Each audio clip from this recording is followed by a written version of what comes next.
My name is Elisa Allen, and this is a presentation about cyberbullying in general and also its effects on students in the middle years. That's grades 6 through 8. Well, what is cyberbullying anyway? The Cyberbullying Research Center describes cyberbullying as the willful and repeated harm inflicted through the use of computers, cell phones, and other electronic devices. This includes all types of digital media tools like the internet, cell phones, and tablets, and it's not just limited to Facebook and other social media. Cyberbullying appears via email, instant messaging, chat room exchanges, website posts, or images and pictures sent to others. In any case, it involves a repeated negative action towards a person, which creates an imbalance of power. Other than the fact that it's digital, is there really much of a difference, though, between bullying in person and cyberbullying? It's all bullying, isn't it? Well, yes and no. There are similarities and differences between in-person bullying and cyberbullying. Both can be very hurtful to the target, but it's important to be aware of the differences between the two in order to understand how to best address cyberbullying. In-person bullying happens, well, in person. It's face-to-face, meaning that it's limited to only those who are able to see it happening. The bully is right there and so is identifiable. And being right there allows the bully to actually see the facial and body reactions of the target and of others around, which can possibly help the bully to empathize and to stop their bullying, or at least not continue any further damage than they have already done. Cyberbullying, on the other hand, is there all the time. Someone can simply log on to Facebook in the morning, at night, in the middle of the day, or Instagram, and it's there. Above all that, it can go viral within minutes, meaning that everyone may have access to the slander that will only damage the reputation of the target even more. And someone who is a target can in turn actually become the cyberbully in an attempt to defend themselves. Not exactly the wisest choice, but it happens. Kids tend to use more hurtful and extreme language online than offline too. And with cyberbullying, the age and size of the person are often less important because people are not face to face. For example, even teachers could end up being targets of cyberbullying. And cyberbullying can happen to anyone. Emma here is a 14-year-old girl, and she is a victim of cyberbullying. And guess who her bully actually was? It was someone she once considered a best friend. It started with text messages and escalated into posts saying things like, "I don't know why anyone would want to be her friend." Emma was hurt and was able to confide in her mother, thankfully, though. Here's a little video link for Emma. Probably heard the term cyberbullying. I was in probably the end of 6th grade.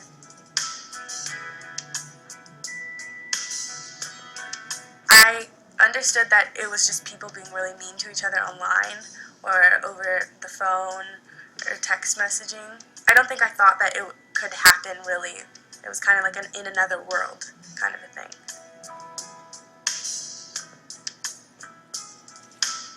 I had a best friend, and we got into this really big fight, and then she was saying really mean things to me on Facebook and over text messages and on the phone. The main thing that I remember that she said was that I was a horrible person and that she didn't understand why anyone else would ever want to be my friend. That really hurt me and cut me really deep. And I will never forget that. She would write something public on somebody's Facebook, and it was just something really mean, like, "Oh, I hate her." Everyone knew that we were best friends, but then we were in a fight. So everyone knew it was about me, and it was really embarrassing. There was nothing that I could do, and I didn't want to write something like that about her because I knew it wasn't right.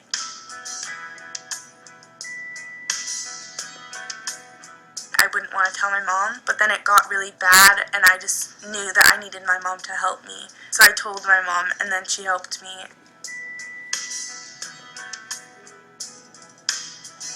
I think dealing with the cyberbullying situation is really hard to just deal with it by yourself. Talk to your parents and your close friends and try and get them to help you, because the longer that you don't stand up for yourself, the longer the cyberbullying will go on.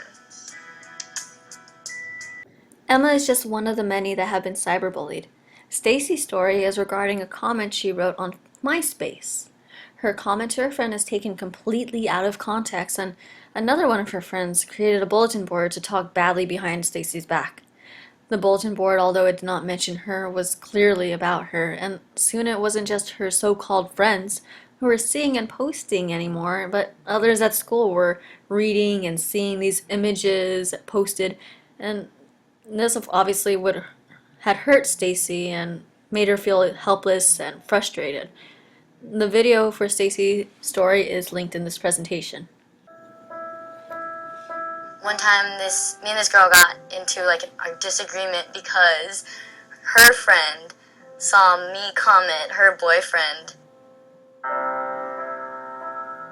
She thought something was going on, so she got mad, and then her friend started like harassing me on MySpace. What they did was they would post bulletins like, "Oh, she's so stupid." She just wanted to pick a fight with whoever, and since I'm tiny, I was always the girl who gets picked on, just because they think I won't fight back. So it started off with just her saying, "Stay away from my friend's boyfriend." She started messaging me and telling me, "Oh, you better watch out," and threatening me and stuff. It was two of them. And it was funny because the girl who actually had a problem with me only said something to me once, and she kind of let her friend take it to the extreme. I was mad. I was so mad just that like somebody would stoop that low and not actually call me out to my face.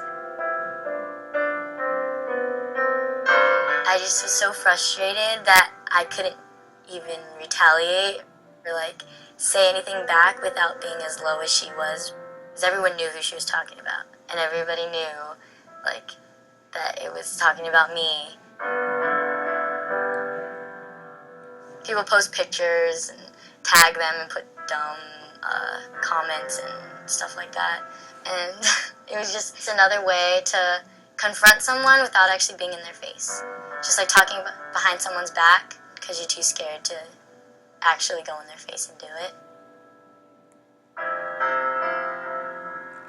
People talk really big when there's like miles between you, but they'll might think more about what they say if they're right in front of you and could see your reaction and could see how much it hurt someone. I kind of got used to people talking crap about me and like saying things that weren't true and making assumptions about who I was and where I was from. And if I didn't have my friends then, I probably wouldn't have made it. It still hurt. Like, I remember telling my mom, and my mom was mad. She was like, you should call the school, you should do this, you should do that. I was like, that would just make it worse. And those are just two cases of cyberbully targets. But what if you are the target instead? If you're a target, just remember, don't blame yourself. It's not your fault. No matter what a cyberbully says or does, you should not be ashamed of who you are or what you feel. Oftentimes, it's the cyberbully that is an unhappy, frustrated person who wants to have control over your feelings so that you feel badly like they do. Don't let them do that to you. Also, don't beat yourself up over the cyberbullying. It will only make it worse to dwell on it or to keep reading it over and over. After you've reported it, delete it and focus on positive experiences instead. Get help from a parent, teacher, counselor, or other trusted adult. And spend time doing things you enjoy, because the more time you spend with activities that you enjoy, the less significance the cyberbullying will have on your life. Also, remember to not seek revenge on the person bullying you. Hate begets hate, and the cycle will only continue. Instead, save that evidence and report it. Also, remove your communication from the cyberbully. Block their email address, cell phone number, and delete them from your social media contacts. Well, what if you're not the cyberbully, or being cyberbullied, but you might actually know someone who is, and you might not even realize it? In order to try and help them, you'll need to be able to know what it looks like and know how to help them then. So, some signs of cyberbullying include becoming sad, angry, or distressed during or after using the internet or a cell phone, appearing anxious when they receive a text or email, withdrawing from family, friends, and activities they've once enjoyed, suffering from an unexplained drop in grades, or showing changes in mood, behavior, sleep, appetite. There might even be signs of depression or anxiety. Another clear sign is that if your friend simply tells you that they're being cyberbullied, well, then what can you do for them then? If you know someone who is a victim of cyberbullying, don't join in. Don't comment, forward, or share on posts, images, or videos that will hurt others. Leave negative groups and negative conversations. Why stick around and allow those things to happen? Why stay and listen to people slander another person? It won't help you in any way. Report the bullying to someone that can help.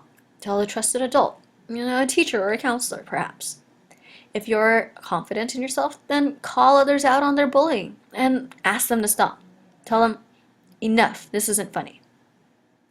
Or you can very simply support your friend. Let them know you're there for them. Sometimes a hug or friendly word will be the thing that keeps them moving throughout the day. Here's a way that a couple of boys at a school stood up to bullying. In person or online, standing up for someone is a brave and honorable thing. And remember, oftentimes cyberbullying leads to in-person bullying. This video is linked in a presentation and it shows a news report. When a freshman student in a school started getting bullied because he was wearing a pink shirt, some of the school's seniors decided to take a stand and got a large population of their school to wear pink shirts to stand up for that victim. And their idea actually spread much further beyond their school campus. There are moments in school that can shape young lives or break them. Travis Price remembers how that felt when he was bullied in grade school. I mean, I hated it, and nobody ever stood up for me, and I could never stand up for myself. So Travis and another senior, David Shepard, took action when a freshman boy was picked on for wearing a pink shirt. And I said, well, that's enough. Gotta make a stand. Gotta help the kid out. They bought dozens of pink shirts, and soon hundreds at Central Kings Rural High School in Nova Scotia were wearing pink to send a message to the bullies. If we can get the message across that it's harmful and it hurts people, it may not physically hurt them, but emotionally, it can destroy them. This coastal area of Nova Scotia is best known for its lush farmland and quaint fishing villages. And now this simple gesture by two teenage boys. No one could have imagined how one act of human kindness would overflow. It's become known as the Sea of Pink. The idea has spread to more than 60 schools in the province. P-I-N-K. Word traveled even farther on the internet. We've gotten emails from Taiwan, Germany, Spain. Even Nova Scotia's premier issued a special proclamation. Second Thursday at the start of each school year, a stand up against bullying day. David and Travis are hearing things like hero and role model. We never would have thought that our voices would be Canadian. heard. Yeah. We never would have thought that our voices would be heard like this. Millions have been spent on anti-bullying campaigns in schools everywhere. You spent how much money? Probably a total of $20 probably. But educators here say nothing has caught on quite like the boys' idea. Well, I've learned that two people can make a change, and if you stand up for what you believe in, then things will happen. That's just one story. But of course, one of the best ways to stop cyberbullying is to stop it from starting. Prevention. How can we prevent cyberbullying? Well, don't pass along cyberbullying messages. Again, hate begets hate. And you never know when it will end up turning on you either. Tell your cyberbullying friends to stop cyberbullying. It may actually be that simple. Block communication with cyberbullies. Delete messages without reading them. Don't let them get the best of you. Remember, that's what's giving them the power after all. Don't post anything online that you wouldn't want all your classmates to see or your grandmother to see, not even an email. And don't send messages when you're angry or upset because you never know how someone will interpret it and change it. There are many resources that you can look at to learn more about cyberbullying and what can be done to help. Check out these links or search the web or your local centers for more information. Thanks for watching.